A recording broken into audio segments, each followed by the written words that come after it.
So as a heads up, we will be recording this session today. So you will have all come in with your mics and your video turned off. And if you don't mind, please keep it that way while we're going through the presentation. So we are able to use the recording later and send it out to folks if they need it. So for questions, instead of popping on and just jumping in like we would normally like to do, what I'll ask you to do is via the chat, please submit all of your questions directly to David G. I think his name is David G. Ask me any questions.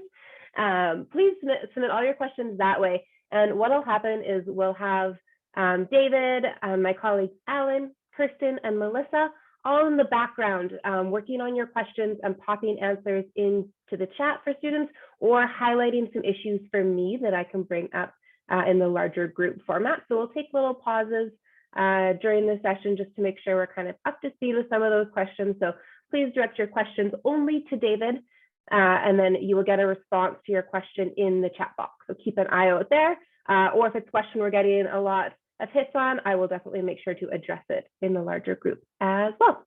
Sometimes questions do come up that are a little too specific for us to get into in this large group format. I think there's going to be about 100 folks in here today. So we may ask you to shoot us an email so we can do a little bit of research or check into your personal account and just make sure we have a really good understanding of what's going on beforehand. So that's kind of how questions will all go down. So before we get started today, I do always like to acknowledge that the U of A, myself as well as our team, are located on Treaty 6 territory, Indigenous land that we now learn and work and live on. My specific area of Treaty 6 is near Grote Road, which is named after Malcolm Grote, who was granted the land reserve from the Hudson's Bay Company as an employee in 1870. So just always thinking about the kind of names of the streets that we walk and the roads that we drive, and how that kind of loops back into the heritage of the land and that deeper connection to the Indigenous communities that make everything about Treaty 6 so special and so wonderful. So who am I? Why am I here? Why am I telling you about scholarships? All very valid questions. My name is Lindsay. I am a program coordinator with the Office of Student Financial Support.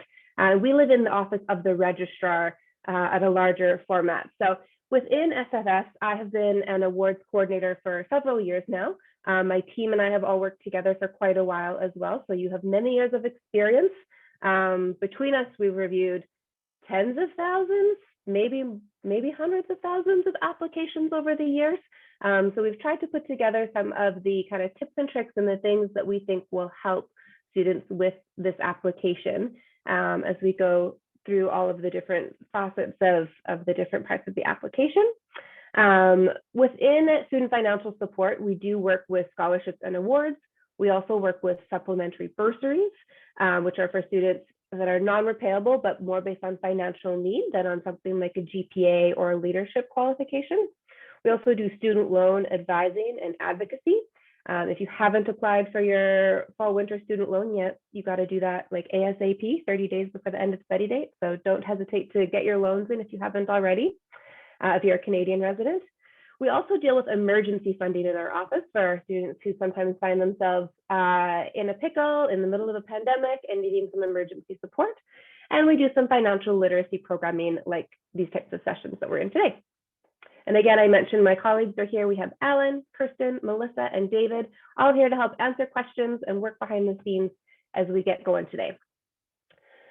So the one thing I really hope that students take away is that there are a variety of awards within this competition, and these are available for all different types of graduates and graduating students. So there are academic-based scholarships, there are scholarships based on leadership, there are scholarships specifically for convocating or graduating students. There are Indigenous scholarships, there are medals that come from these competitions, there are travel awards.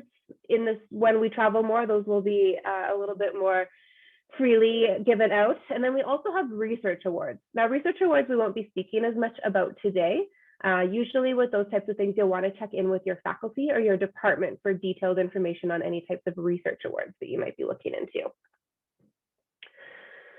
So the Undergraduate Continuing and Graduating Scholarship is a new scholarship application. It's a single application that we're offering to continuing students and graduating students that opened on January 15th and will close on April 1st. The value of awards in this competition can range anywhere from $500 up to $20,000. So depending on the award and what we're looking at the criteria for, it can range quite a bit. In terms of who makes sense in this particular session. So if you are an entrance student, so you're coming from high school to the U of A in fall 2021, you are not eligible for this competition. So this presentation might not be very helpful for you. If you are a graduate student, so you're in grad studies, not graduating, but a grad student, this is not the right session for you. Same if you are in an open studies program other than TIP, or if you are with the Faculty of Extension. In those cases, this might not be the right place for you to get information about the scholarships that are available for you. If you are continuing in an undergraduate or a professional program, or completing your undergraduate degree at the U of A in 2020, 2021, you are in the right place. You can be international, you can be domestic, you can be from any province in Canada to be considered for these awards.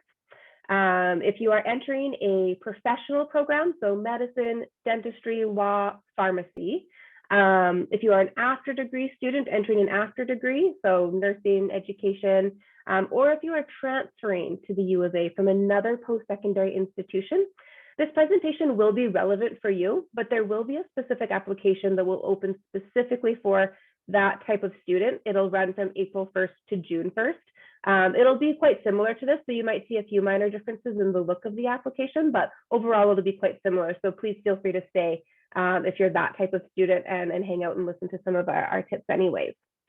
So through this competition, we are offering out over $5 million and thousands of scholarships that are supported by this application. Currently, we have about 2,000 submitted applications and about 6,000 in progress applications. So we're looking like it'll be a pretty healthy competition this year, a pretty healthy competitive pool of students, which is wonderful.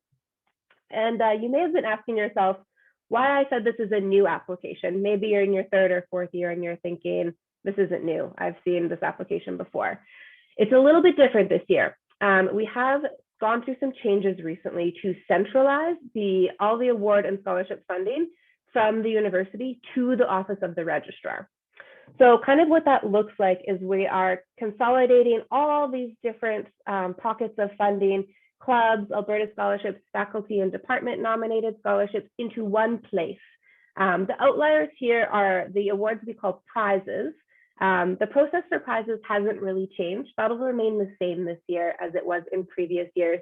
Prizes are very specific. They are awards that are usually for something super specific, like the best mark in Econ 345, or the student who wrote the best Shakespeare essay in a literature course or something like that.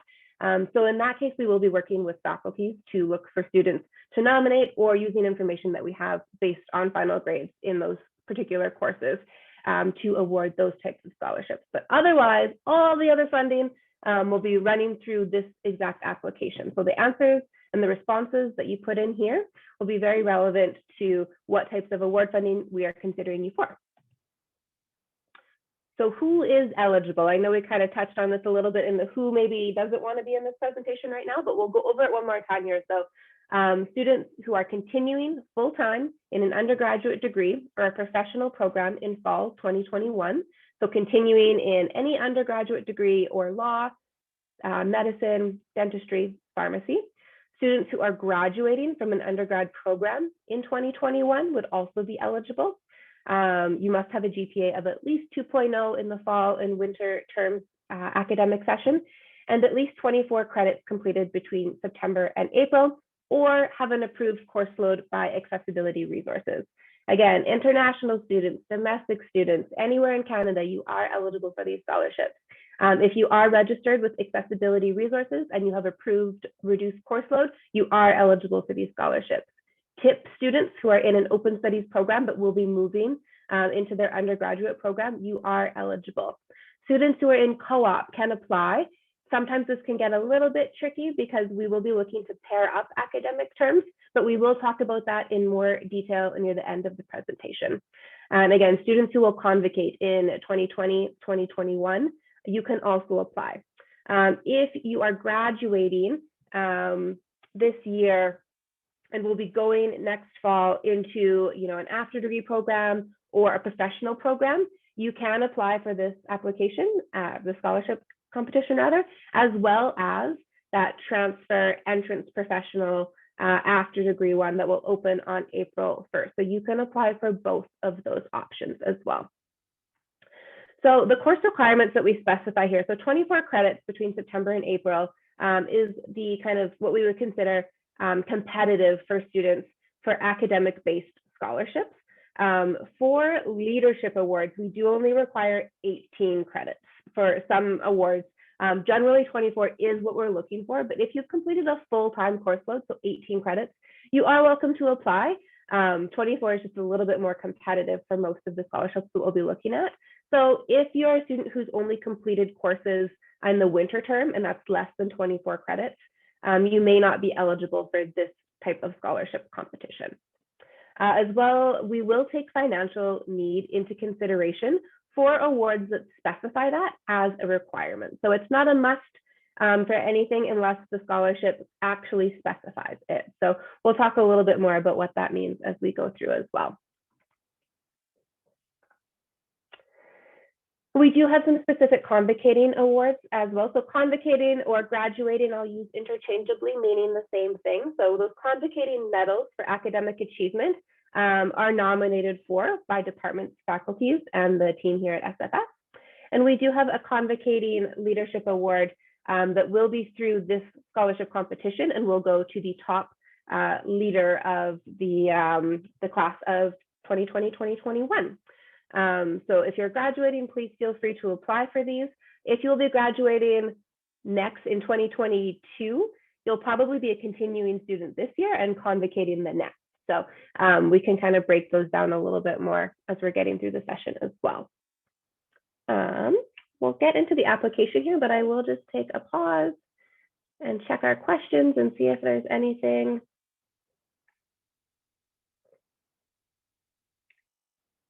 Getting too exciting. I think it looks good. Awesome. Wonderful. Crystal clear, right? Okay, so the application that we'll go through in detail, it's no secret, it's open, so I know you've seen it, you've been in it, you've been mucking around and saving some answers and things like that. So this application will focus on a few different components. One of the major ones will be academic and leadership-based questions. So we're looking for students with a certain GPA, as well as students to respond to some leadership prompts. There will be some faculty-specific kind of yes/no questions or short answer questions, as well as some questions about general information. So that's where you might see some questions that look at some financial need components or some specific things, like maybe you are with accessibility resources. You'll see some questions that might look familiar in there as well. And that's just to get at some of the important information that is specific to certain awards. We'll also ask some residency questions. So through this application, we'll be helping to nominate for some Alberta scholarship awards as well, like the Jason Lang and the Louise McKinney. So we will be looking for Alberta residency for those. That doesn't mean that because you are applying and you're from Ontario, that you're not eligible for any of the scholarships. This just helps us look for certain specific ones that we'll be working with the government to give out. And then we'll also have an applicant declaration. So in this part, you'll be telling us that, yes, everything I said is truthful. I promise, I thank you. So there, we'll also have a spot here where you can submit some feedback. There's a Google form that's not tied to your application in any way, and we welcome you to submit your feedback there as well. We're happy to. We've really been enjoying reading that, what some of the students have said already. So we're really interested to hear what you guys think, so we can continue to make this process better for you as we move forward. So where do you find this application? How do I do this? So you're gonna jump into your Bear Tracks and head over to your financial account button. You're gonna pop into the awards and financial support and then apply for awards. And that will take you to the application portal. So it'll pop you over here. You can type in your CCID, your same password that you use for Bear Tracks, and then you'll be brought to the kind of landing page where we'll ask you, what type of student are you? Now this will direct you to the right application. So For this presentation, you will be, I'm currently attending the U of A, or I'm convocating from the U of A. And then there's all these different ways that you could be continuing at the U of A. So you could be in your undergraduate degree, you could be continuing through your professional program, like we've mentioned. You could be participating in a co-op program or an official University of Alberta exchange, which I don't think are happening right now, but in the future. And all those will direct you to the application landing page. So once you're there, you'll want to select your faculty. So each faculty will have its own application with some specific questions in it. Now, in this instance, we would like you to select the faculty that you'll be going into in September. So if you're planning to change faculties, maybe you're in arts and you're going to head over to business or something like that, please select the faculty that you will be heading into and continuing on in. This is just because most awards will require that students are registered full-time in a given faculty. So this helps us make sure that we're kind of getting at that. We do understand though that things change. So we will be double checking before we make any offers and things like that to make sure that what you applied for is kind of aligned properly. The questions are all the same. So the leadership prompts and the short answer questions, or sorry, the long answer questions are all the same questions. Where it gets a little bit different is those kind of faculty specific ones. So if we do notice that you've switched your programs, we can still use your answers and your responses for just general pots of funding. And it doesn't necessarily negatively or positively impact your application to be in one faculty or the other. It all kind of comes out as we award based on the rank of a student and not, oh, the student's here and this and that and this and that, right? So please make sure that you're selecting the proper faculty that you'd like to go into. If you do decide to withdraw and you have an award that's specific to a faculty, just shoot us an email and we'll look into it for you and see what we can do there. And then you'll just check off the rest of the boxes here so that you would like to apply for the undergraduate continuing and graduating scholarships, and that you will be, again, continuing and your academic standing will be at least a 2.0. We know that you won't know that yet, of course, without final grades being in, but based on your current academic standing, you believe that you will be achieving a 2.0 for the 2020-2021 academic session. So the first question you'll see is, would you like to be considered for academic scholarships? For these scholarships, we will require a 3.5 or higher on 24 credits completed between September and April to be considered. So if you believe that you will meet that minimum GPA, you are welcome to click yes. And that is all you have to do to be considered for academic awards. If that's all you wish to be considered for and you don't wish to apply for leadership, you can skip the rest of the responses. Head over to the general information and faculty specific questions, and please do answer those, and then you can submit your application with the applicant declaration. If you would like to be considered for only leadership, you can select no for the academic scholarships, and then we'll go through the leadership questions in a little bit more detail. And if you would like to be considered for both, you are very welcome to do that. You can select yes for your academic scholarships, and then we'll continue on through the leadership application, making sure that you have all of those sections filled out. So, oh, and yes, to be clear on that, the leadership and the academic portions are assessed separately. So your leadership application will not affect your consideration for academic-based scholarships. Another thing to note with the GPA is that GPA is not rounded, but we will take to the second decimal point for GPA consideration. So if you would like to be considered for leadership awards, that's a bit more of the bulk of the writing of this application. So we'll take a bit of a dive into those. You will need to fill out all 3 of the activity summaries, please, and thank you, as well as responding to the 3 long answer questions, which we'll discuss in the next couple of slides here. So leadership activities is the first piece that we'll ask for. We usually do look for these to be completed within the last 3 years, recognizing that the last year has been a global pandemic. There will be quite a bit of flexibility in terms of timelines this year, especially knowing that I'm sure it was not as easy to get out in the community and do those types of things this year. We completely understand that. We're not monsters. So please feel free to dig a little deeper in the timeline if you need to. I will say things from like a junior high situation, grade 9 or something, might not look as recent as we would like. But it is up to you to just select your 3 best accomplishments or activities that you would like to provide there. If you're like a year 1 or year 2 student right now, definitely feel free to dig into high school and see what's going on, what you can fill in there, maybe something that you used on your entrance application even. But if you're an upper year student, definitely try to focus on activities from your undergraduate program as much as possible. Again, granted that there will be quite a bit of flexibility with that assessment this particular year, especially. So we are looking for activities that highlight your involvement, engagement, accomplishment, and leadership within your community. These can be paid employment, this can be voluntary, it can be sport-based, club-based, whatever works for you. And I do like to specify that for us, community is a very large blanket term. We're not referring to, your neighborhood community league or anything like that. This can be a class, this can be a club, this could be your family. It can be taken in a lot of different ways. So we are open to defining community however you feel is necessary. Now, depending on your faculty, you may also see an application below this for the Lou Heineman Leadership Award. If you see that option in your leadership section, that means that you are in a faculty that is eligible for the Lou Heineman. Please feel free to fill out those sections if you meet the award terms that are specified in the application.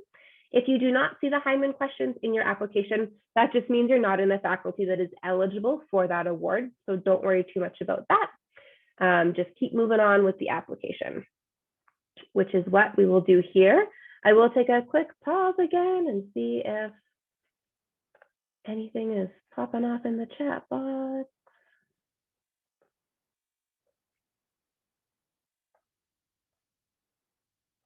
Some credits about the course load, the credits.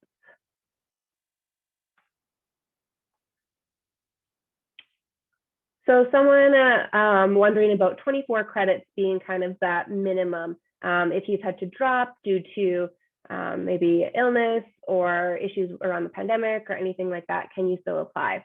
So the minimum number of credits required to be considered for the academic scholarship is 24. Not as much on the exception range there, but you can definitely apply for leadership awards with a minimum of 18 credits.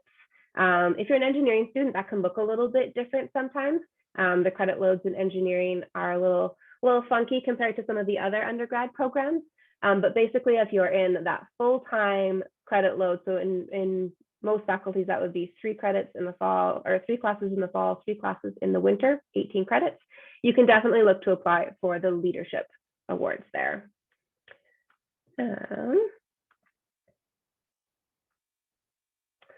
So folks wondering just about knowing your fall GPA and maybe not yet knowing what your winter GPA is. No worries there. If you would like to say that you'd like to be considered for academic awards, that's no problem.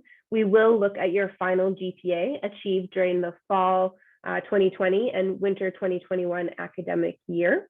It's not a cumulative GPA, so we don't look at your entire GPA from all of the years that you've been at the U of A. We are looking specifically at just this academic year.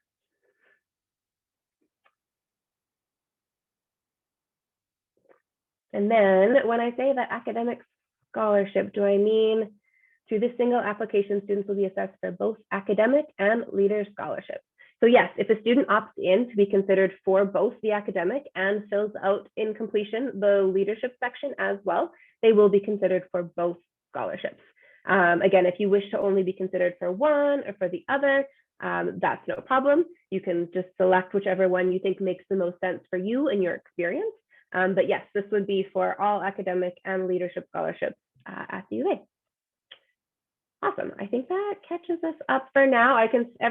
All my peeps in here are madly typing away to try to get responses to everyone in the chat. So if your question hasn't been answered yet, just hold tight. We're definitely plowing through them as quickly as we can. But we'll jump into talking a little bit about the long answer leadership questions now, and what type of responses might be helpful here, what the questions are, and how to break those down. So an important note is that these applications will go through a very rigorous review. Initially, our team of scholarship experts and trained staff will review the application or at least pieces of the application. And then the top ranked students from that review will be sent to faculty assessors for review. So people from your faculty will review students who are in their faculty that they work or teach within.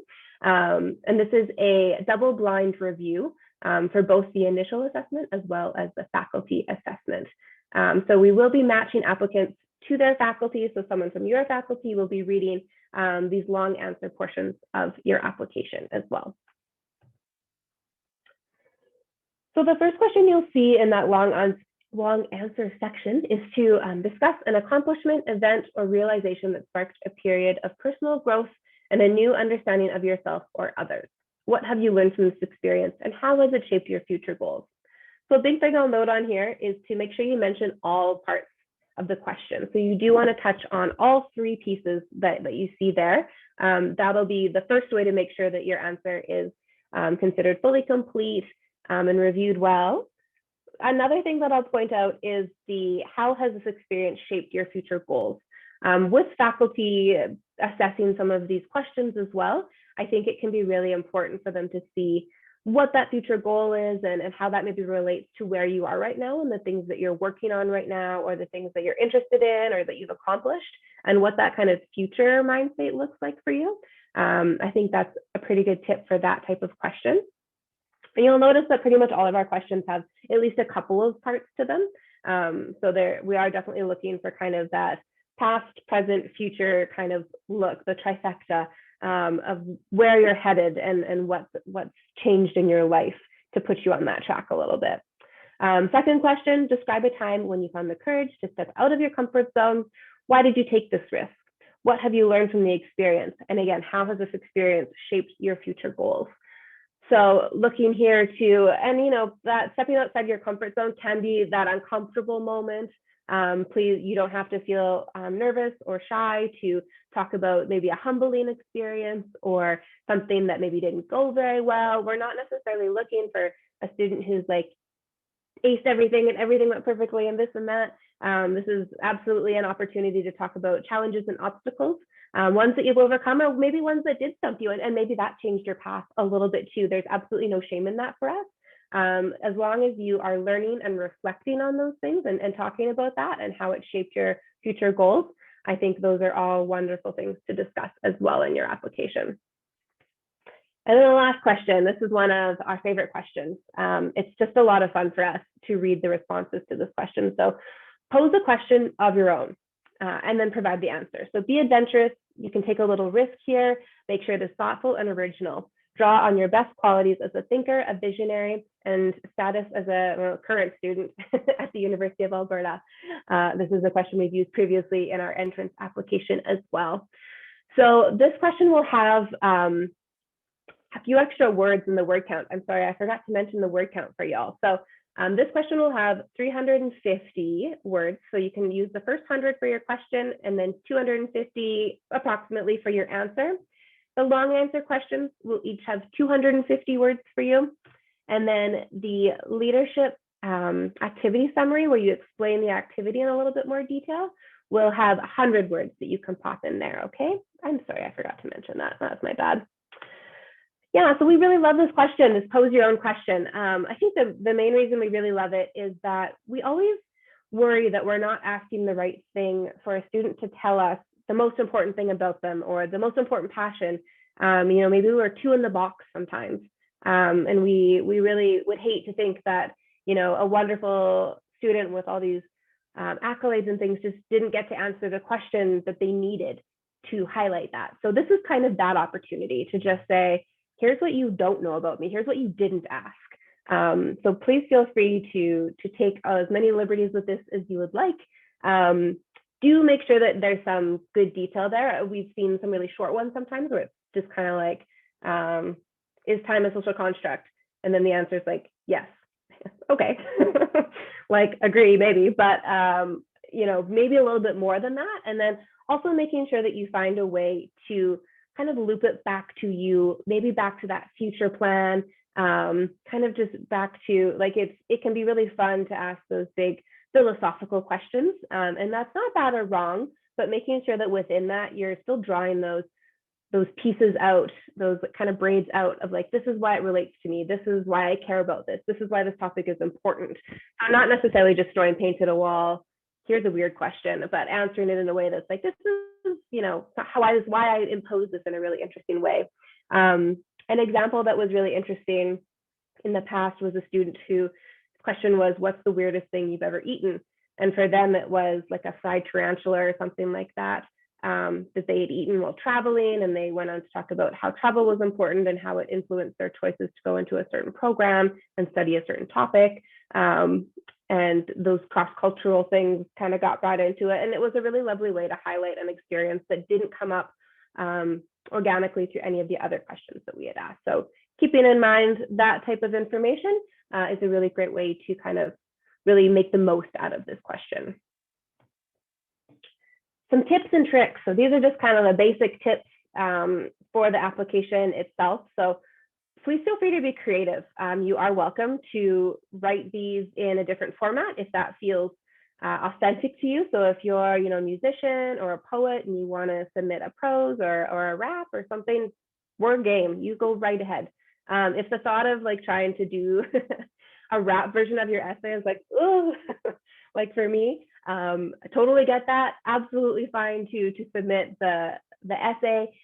Just as is an essay, there's no problem with that. If it doesn't feel very good to like write it into a poetry or something, all good. Don't stress. You don't have to be too creative if that doesn't really suit you. Please write your essays in a Word document so you can edit, you can spell check, and you can review those essays. You are able to save within the application, but it does time out after like 10 or 15 minutes, which is not very much time. I guarantee you at some point within that, you will go to grab a coffee and you will come back and your work will be gone and we cannot recover it. So I insist that you use another document to kind of type the answer to your questions, and then please just copy and paste them in, making sure you're doing that really carefully, not missing any sentences or anything like that as you go through and copy paste. And then you can go ahead and save and make any tweaks at that time. Also, our system has very poor spell check and no grammar check from what I can see. So much better to use a system that kind of helps you along with those. That's not a scored part of the application, spelling or grammar or anything, but I think it's always helpful to make sure that you are as clear as possible to the reader. Things to avoid would just be things like too much repetition, maybe saying the same activity in every essay or something like that. Definitely try to tell us new and different things in this application. Stay away from acronyms or shorthand or any slang, just to make sure that all folks are able to understand what you mean and know what's going on with that particular acronym or something like that. Try not to make us Google too much. We're not always great at it. And then thinking about what sets you apart from the other students that are applying. And we'll dive a little bit more into that in the next couple slides. Apply early. You're welcome to. We are coming up here about 2 weeks, just shy of 2 weeks until this application is due. So you are welcome to submit early. It doesn't give you any like bonus points or anything like that, but you can. You just have to make sure you apply on time. We begin assessing these applications like immediately, like the next day after the application closes, we start assessing, making sure that we can get those top ranked applications to faculty as soon as possible so that you can get your awards as soon as possible.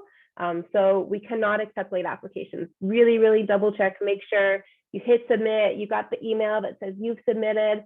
You're not leaving that until 11:59 on March 31st. Or April 1st, all those good things, being really careful about that. And then ensuring all those sections are completed and saved, looking good, you haven't missed anything, you haven't kind of copy and pasted anything out of there. I'll just take a quick peek because I see the chat. I see the chat popping off. I want to see if there's anything to touch on.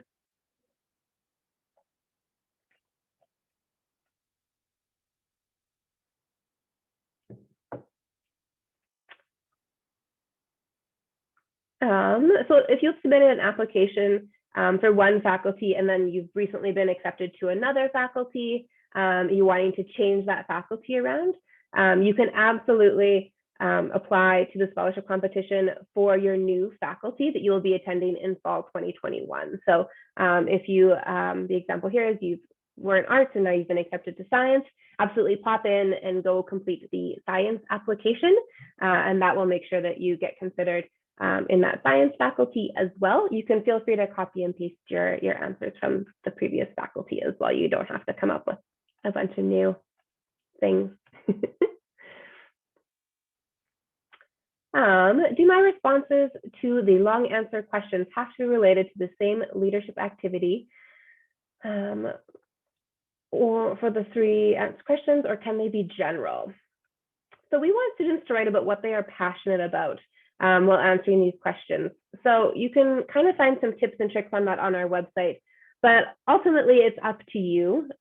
You are welcome to elaborate in the essays on the things you mentioned in your activity summary. If you find that that doesn't really relate for you, like say you're looking at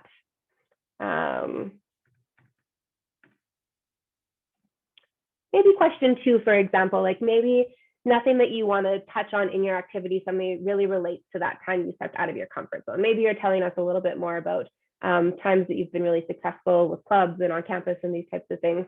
You're welcome to kind of take a different approach for any of these questions. But it's not bad or wrong to just elaborate on the leadership activity summary things as well in these essays. So really, whichever you think makes you have the best application possible is what we would love to read. And I see a few more here. Tips for asking your own questions. I know that's a tough one. I will say it intimidates me a little bit too. It's a heavy question to kind of pose that thing. So honestly, I think one way to look at it is there anything that you haven't gotten to tell us about in this application that you think might be relevant, whether that's an obstacle you've encountered or a challenge or a success or an accomplishment? And it can, you know what, it can totally be some of those like stage questions, like who would you have dinner with, pick anybody dead or alive, and there's your answer. But it hopefully relates a little bit to, like say you are like a physicist or a mathematician, and it's Einstein, and you're thinking like, I would just love so much to understand a little bit more about, you know, string theory. And I'm saying all the wrong things. I'm so sorry if you're a physicist or a mathematician. I'm just absolutely, this is my knowledge of Big Bang Theory and nothing more. But, you know, kind of pulling it in to relate to how you're moving forward at the U of A, how you're continuing, or if you're graduating, where you're headed after that. I hope that helps a little bit.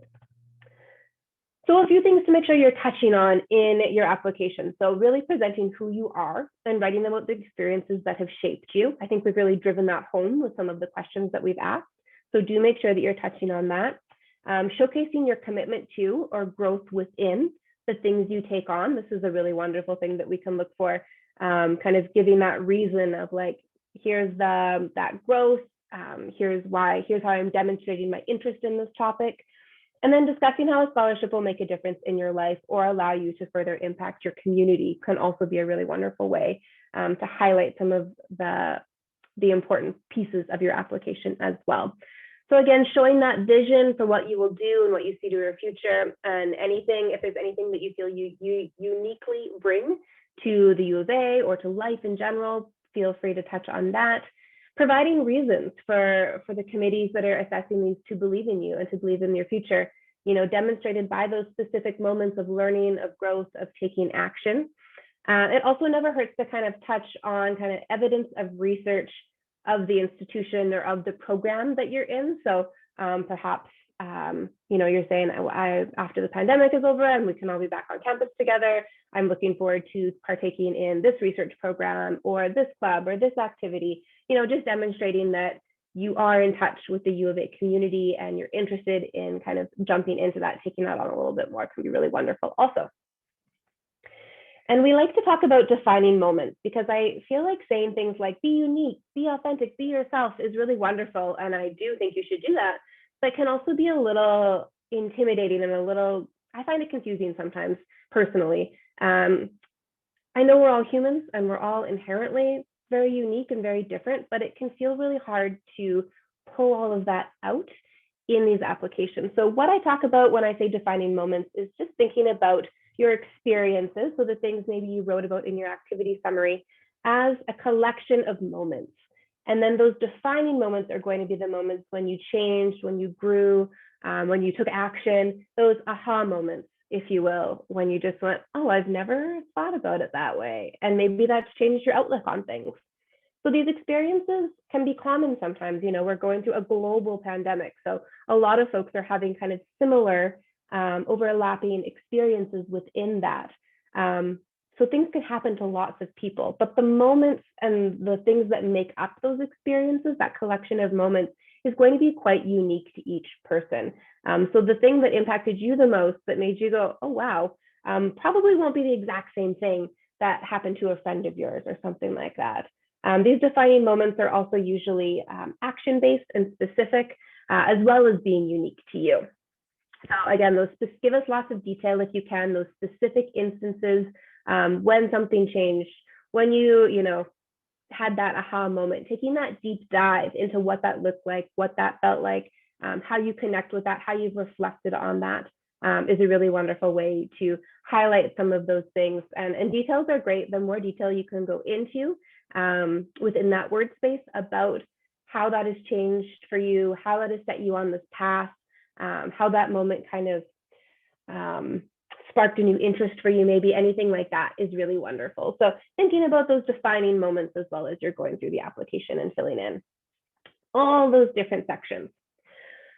Okay, we're getting close here. We're getting close. So we'll have the faculty specific and general information section that will be next in the application. Don't be put off by this section. It can be a bit lengthy depending on your faculty. This just means that your faculty does a great job of getting donor-funded awards set up. Oftentimes the donors will want to set up awards that are specific. They're looking to fund, a specific program or a specific type of student or something like that. So it's not good or bad or anything like that. It's just terms that we will need to ask some additional questions around.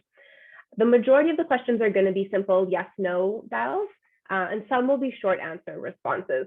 With those short answer responses, please feel free to be direct and to the point. You don't have to be as fluffy as the defining moments we talked about earlier. If the question is like, are you involved in the poultry industry? Just say, yes, I work on a farm, or I work in this realm. You don't necessarily have to fluff them up as much. I believe you have 100 words of space there as well, but anything like 50 words is plenty for something like that as well. So we do ask all of these questions because some of these scholarships do have very specific criteria, as I mentioned, often at the request of donors. So by answering the additional information, your responses will be used in addition to the information you've already provided to kind of consider you for different awards. It doesn't increase or decrease your eligibility for scholarships.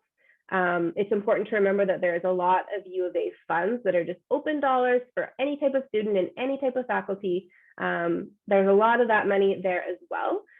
So these are just us helping to kind of piece together that puzzle sometimes. So really we'll be saying, okay, this student ranks really well. They should be eligible for, say, $1,000. We're going to give them, $500 of the U of A's money. Oh, but look, they worked on a farm, so they have this poultry interest. We can also match them up with, the chicken award for $500 as well, and we'll put that piece together for you. So if you say no to every single question, that does not mean you're not eligible for anything. It just means that some of those donor-specific awards might not be the right fit for you, but it's no problem. There's still plenty of other money to go around as well. The kind of golden rule with the faculty-specific and the general information questions is that if you have no idea what the question is referring to, you are probably not a candidate for that specific award, thing, program, experience, whatever that is. So if, sometimes it's like, what's a ward of the state? If you don't know what that means, you're not a ward of the state. Don't worry about it. You would know if you were, I promise. Okay, we'll move along to the other section that we'll be asking some questions about here, and that is the residency question. So as I mentioned, specifically this application will be using an overlap to assess for the Jason Lang Scholarship. If you apply to this competition and you are eligible based on the GPA as well as the Alberta residency questions, you will be assessed for the Jason Lang Scholarship through this competition, and you will not need to apply when the Jason Lang singular scholarship competition opens in the summertime. As we're kind of transitioning into one major scholarship application, we want students to have kind of this opportunity, but also the opportunity they're familiar with, which is that summertime application for the Jason Lang as well. So you don't need to apply to both. You only need to apply to one to be considered. In this section, just please feel free to go ahead and answer honestly to let us know if you are an Alberta resident. Kind of the tricky thing with residency is that you may have lived here for quite a few years. Maybe you have an Alberta driver's license even, but that does not necessarily make you a resident by Alberta student aid scholarship standards. So it's basically if you've moved to Alberta for post-secondary without working in Alberta or anything in between, you likely are not going to be considered an Alberta resident for these type of awards. The caveats there would be perhaps if you have married an Alberta resident or your parents might be Alberta residents. But again, just go ahead and answer those questions. They're very simple yes or no questions. So we'll get that information from you and we'll let you know if you do meet that criteria at all. We also do have some Indigenous awards that will be available through this competition. So if you are an SNMI student and you've self-declared that, that's all good. We will look for that self-declaration. Please feel free to talk about any of your community involvement with your Indigenous community in your application as well. That's wonderful to see. There will also be a separate application for Indigenous students that will open in August as well. So some awards kind of fall under this umbrella, and there will be other awards like the First People's House Awards and things like that that will come a little bit later. Travel awards are a thing, and normally we give them out often, and $1 million, I believe, is what we have generally in that competition. With most of the abroad experiences being canceled at this time, we have not been giving these out as frequently, but in the future, we look forward to doing so again. And then research awards, I kind of mentioned, usually best to check with your supervisor, faculty, department, or the Undergrad Research Initiatives Office. Or you can shoot us an email and we'll take a look for you if you have any questions about anything like the NSERC or medical research or summer research, anything like that. And then our timeline, so what we're looking at for the assessment. So as I mentioned, the assessments will start right away, April 2nd, we get in, we start reading, we start kind of looking at all of that good information and then getting information to the faculties for their assessment. With this, we will be looking at scholarship offers starting in July, we think. We're hoping a little bit sooner, but at this time, with convocation being moved and final grades probably coming a little bit later than we're used to from the extension of the shifting timelines of the winter term, we're thinking July is the safe bet, but we're definitely going to do everything we can to get information out to students about award offers as quickly as we can.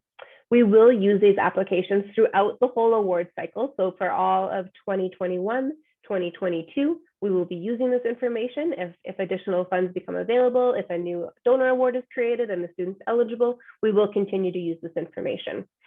We will say that all applicants will receive communication by September of the final outcome of their application.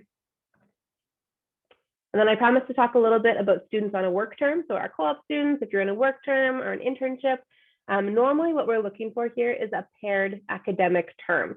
So say you were in classes in fall 2020 and you've been on a work experience in winter 2021, we would normally be looking for fall 2021 to pair with fall 2020. I think that makes sense. I think I got it right. But it can be a little bit confusing with these ones. So please feel free to email us. I'll pop our email up on the last slide there. If you want us to double check your eligibility, we will be trying to transition this into something that hopefully is a little bit simpler for assessment practices as we kind of move into this centralization model. But for now, we're still working with kind of that paired term. So if you need to take a look at your transcripts, that's kind of the easiest way to tell. So start at the beginning of your degree and just pair up your terms until you find your blank where you kind of were out in the world working and doing all those amazing things. And then skip that, go into the next paired term. And that's what you'll be using for the GPA assessment and those types of things as well. And I had mentioned that students with academic accommodations, so if you are registered with accessibility resources and you do have reduced course load approval, we will look at your reduced course load instead of that 24 credit minimum. As well, there are specific awards for accessibility resources that will be offered through this program now. So you might notice some of the questions look familiar in that general information section. So we will be giving out accessibility resources awards this year as well. And then there is always external funding options out there. So you don't necessarily have to only go with the U of A for this type of thing. There are some different options. Some of kind of the ones that come to mind right off the top of my head would be sometimes your employer or parent's employer might have bursaries or funding for students in post-secondary studies. There can be community organizations like sports teams, community leagues, churches that can sometimes have additional funding. And there are a few good websites that I do like for external funding. I will caution that with these websites, it's just a little robot, right, that scans the internet and throws everything on a website. So it can be out of date. It doesn't always update really well. So just make sure if you see a scholarship on an external page that you are going to the source of the funding. So if that's, ATCO funding, go to ATCO website, find the scholarship there, make sure that it all still looks the same. So those websites would be scholarshipscanada.com, yconic.com, and univcan.ca. I'm sure one of our lovely, beautiful, wonderful advisors will pop that in the chat for folks as well. So you can check those out. And that kind of brings us to the end of our session. I'll definitely jump back into the questions and see if there's anything else I can answer. But we are available, so you can always email us at awards@ualberta.ca. You can call us via Student Connect. There is an international phone number as well. If you just type in Student Connect on the U Alberta homepage, you'll be able to find the toll-free number to call for that. And then they do have online live advising. So if you are chatting with one of the chatbots, it's not necessarily a chatbot. Half the time, it's just one of us chatting with you. So if you ever do use the chatbot and it gets escalated to an advisor, that is a real person. Please be nice to them. They're trying very hard. And they'll be happy to help you out that way as well. So I'm seeing a couple of questions about the Louise McKinney. So for the McKinney, you will be applying through the continuing and graduating scholarship. So you'll want to apply for that with the McKinney as well. And sorry, I kind of glazed over that one with the Jason Lang. So the Jason Lang and the McKinney will definitely be considered in there. And then the applications will open in July. There's no benefit or advantage one competition over the other. You just only have to apply for one. So if you do this application, you don't have to worry about it in the future, basically. But you are welcome. If you are stressed out about it, you can always email us, or you can apply to both if you feel so inclined. It doesn't mean you'll get the award twice. We will find you, but you're welcome to do that as well. And then, okay, it looks like most of the questions have been answered in the chat. Any of my pals in the advising room want to comment on anything? Is there anything that I've missed? No, it looks good. We're all caught up. Awesome. Maybe we still have a few more minutes here so we can hang out. And if there's anything that, oh, people have been direct messaging me. I'm sorry if you direct message me. I can't see them while I'm while I am presenting. So please make sure you put your questions to David, David G, and we will make sure we get to them in the chat bot as well. But feel free to keep sending those questions and we will keep trying to answer them until it is 4 o'clock. Lindsay, do you mind going over what the third website was? I didn't catch that. I have some questions. Sorry, David. UNIVCAN, which is UNIV, yeah, CAN.ca. I think Perfect. It's still up and running. I could be wrong. Sometimes they disappear. Yeah, Alan just linked it. Thanks so much. Thank you. Yeah, so those are like pretty decent resources that kind of do a good job of combing the web for those kind of different scholarship pockets. But I only trust them like 75%.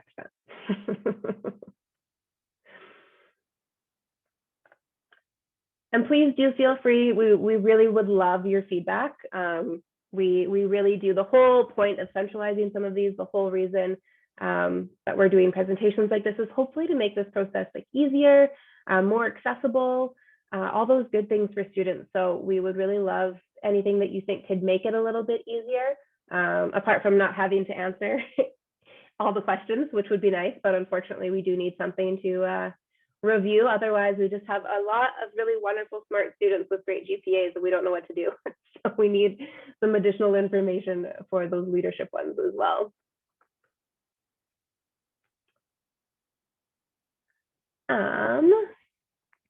Okay, some more questions trickling in here. Perfect. Yeah, so achievements from high school can absolutely be included. I would encourage it more so if you are a first year or maybe a second year student.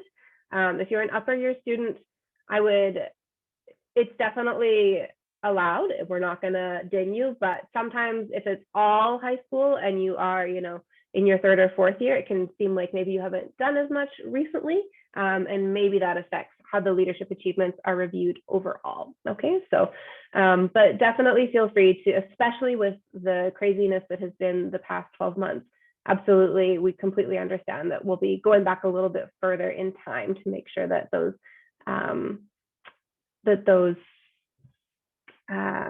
achievements are the best ones that you want to put forward. And then some questions require us to provide a reference. How does that exactly mean? So if it's what kind of references basically. So this is only for the Lou Heinemann as well as for continuing law scholarships. Those are the only ones that would be requiring a reference. We will contact reference as needed. So your reference may not be contacted. Don't freak out. It doesn't necessarily mean you're not getting a scholarship. We do contact them more on an as needed basis these days. But it should be someone who can speak to at least one of your leadership activities firsthand. So it doesn't have to be a manager or a boss necessarily, but definitely someone who can say that they've seen you in action. They have thoughts on your leadership capabilities. It can be a peer. I do think it's more meaningful if it is someone in a bit of a higher position. It could be a professor to this person's question. It absolutely could be. And it can be a peer if that is the best person to really speak to. Like maybe you were a co-president or something like that. In that case, absolutely.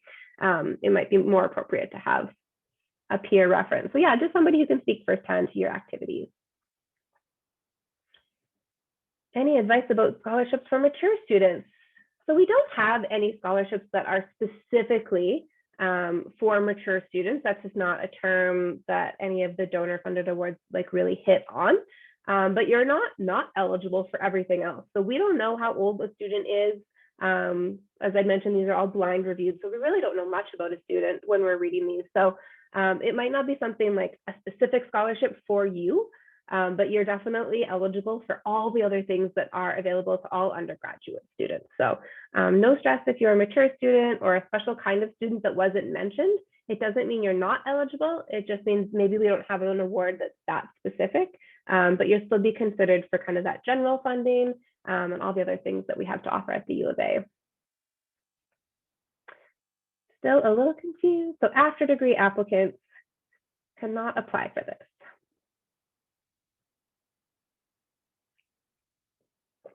So if you are in an after degree program continuing, so this would be your first year that you currently are in for your after degree program, then you are a continuing student and you would apply as such.